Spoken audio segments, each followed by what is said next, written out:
atau kepercayaan yang diyakini, yang itu dari mulut ke mulut hingga menyebar kemana-mana, bahwa orang yang meninggal itu bisa arwahnya gentayangan, terutama ketika meninggalnya itu dalam keadaan penasaran.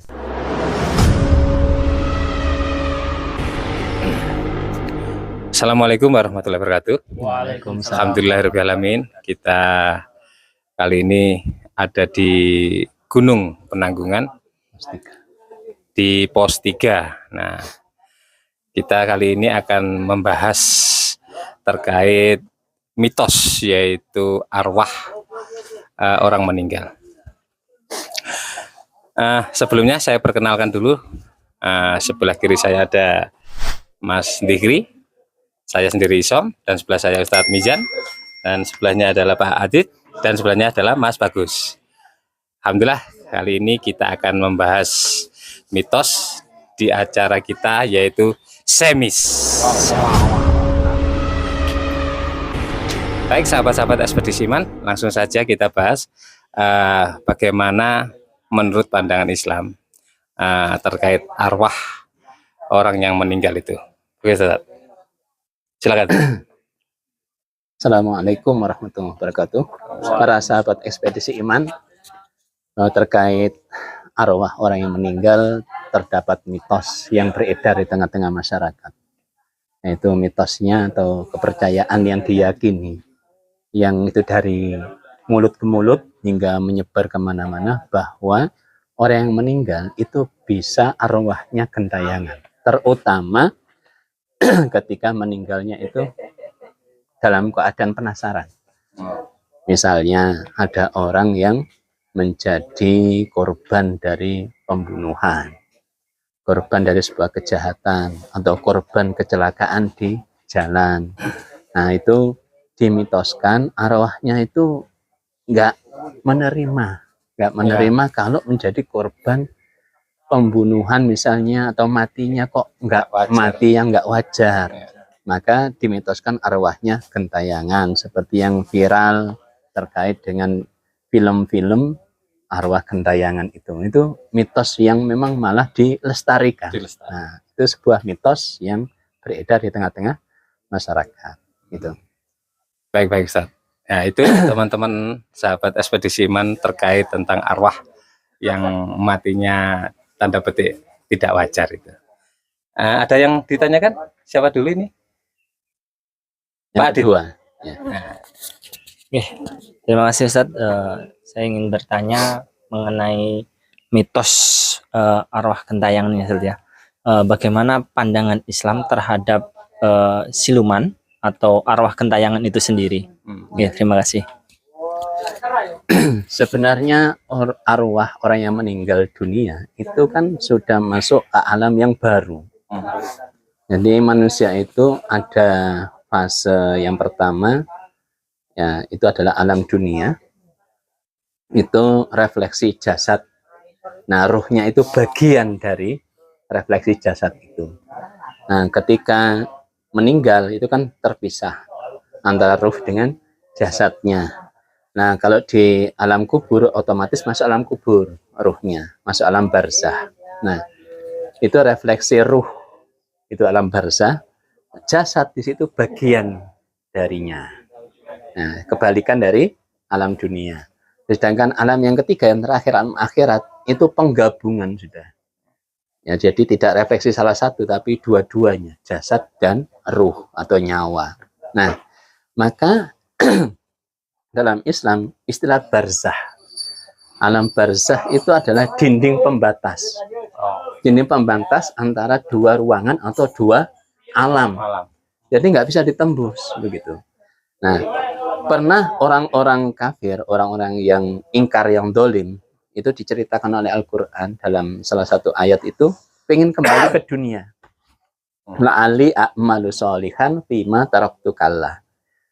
Aku ingin kembali ke dunia karena mudah-mudahan, karena aku pengen melakukan amal soleh yang dulu aku tinggalkan. Nanti kata Allah, wa mi waraihim barzahun ila yaumi yub'atsun. Tapi di depan mereka ada barzahun, dinding pembatas. Nah, hingga pada hari yang mereka dibangkitkan. Nah, ini pembatas antara alam barzah dengan alam apa tadi, dunia. Jadi tidak bisa ditembus. Nah, maka roh itu sudah berada di alam barzah. Nah, sedangkan terkait dengan arwah gentayangan, ya, yang dimitoskan itu, maka arwah gentayangan itu bukan ruh dari orang yang meninggal dunia, tetapi itu adalah kerjaan dari jin-jin. Ya, jadi jin-jin yang menjadi setan, yang durhaka, yang dolim, yang mengganggu manusia, mereka bisa merubah bentuk kepada manusia yang meninggal tadi itu. Nah, akhirnya karena kejadian itu ada, ya, lantas dipercaya, dimitoskan, akhirnya menjadi-jadi. Nah, itu dalam rangka untuk apa? Dalam rangka untuk, ya, menggeser sedikit akidah kaum muslimin, umat Islam, agar muncul khurafat-khurafat, muncul tahayul-tahayul. Maka perlu ada upacara begini biar arwahnya tidak penasaran, tidak gentayangan. Nah, itu akhirnya kan timbul kesyirikan. Nah, kesyirikan itu berarti kan menyekutukan Allah Subhanahu wa taala. Kalau sudah seperti ini, membahayakan bagi akidah dari umat Islam. Jadi dalam Islam tidak ada yang disebut dengan arwah gentayangan.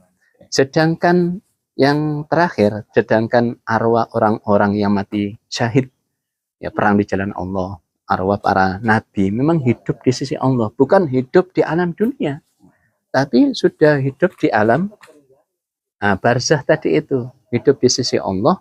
Mereka itu kemudian mendapatkan rizki karena kesyahidannya tadi itu. Para nabi memang jasadnya tidak bisa dihancurkan oleh bumi, ruhnya itu, makanya ketika Mi'raj, Rasulullah itu mengimami para nabi dari Nabi Adam sampai Nabi Isa alaihissalam. Tapi itu sudah segmennya bukan dimensi dunia. Nah, itu. Jadi seperti itu. Iya, baik Ustaz. Itu Pak Adit. Baik, ada lagi pertanyaan? Terakhir. Saya ingin menanyakan ini, Ustaz. Lantas bagaimana kita menyikapi ketika ada seseorang yang meninggal itu, apa yang harus kita lakukan? Ya, jadi terkait orang yang meninggal ada 4 kewajiban yang kita harus lakukan. Yang pertama adalah memandikan orang yang meninggal. Nah, kemudian mengkafani, menyolatkan, ya, menguburkan. Kalau kita nggak sampai ikut menguburkan, dapat 1 qiraat pahalanya, 1 gunung Uhud, ya. Kemudian kalau sampai ikut menguburkan, mendapat 2 qiraat. Itu kewajiban terhadap orang yang meninggal dunia. Nah, yang kedua adalah ada kewajiban orang yang hidup, nah, terutama anaknya, ya, itu berbakti kepada orang yang sudah meninggal dunia, orang tuanya yang meninggal itu. Tetap bisa berbakti. Dengan cara apa? Yang pertama, mendoakannya biar diampuni oleh Allah Subhanahu wa taala. Yang kedua itu berbuat baik kepada teman-teman dari orang tuanya. Itu bagian dari berbakti kepada orang tuanya yang meninggal setelah meninggalnya. Nah, kemudian berbuat baik kepada saudara dari orang tuanya tadi itu. Nah, itu bagian dari upaya yang seharusnya kita lakukan. Terus yang berikutnya, yang patut di stressing adalah berusaha untuk memahamkan umat agar tidak termakan mitos-mitos terkait arwah orang yang meninggal itu gentayangan dan macam-macam, biar menyelamatkan umat Islam dari kesyirikan. Ya, itu. Itu Pak Mas Dirki. Baik, sahabat-sahabat ekspedisi Iman, semoga apa yang kita bicarakan tadi itu ada manfaatnya untuk kita semua. Jangan lupa untuk selalu like, subscribe untuk ekspedisi Iman. Baik, kurang lebihnya saya mohon maaf. Bila taufiq wal hidayah. Assalamualaikum warahmatullahi wabarakatuh. Waalaikumsalam warahmatullahi wabarakatuh.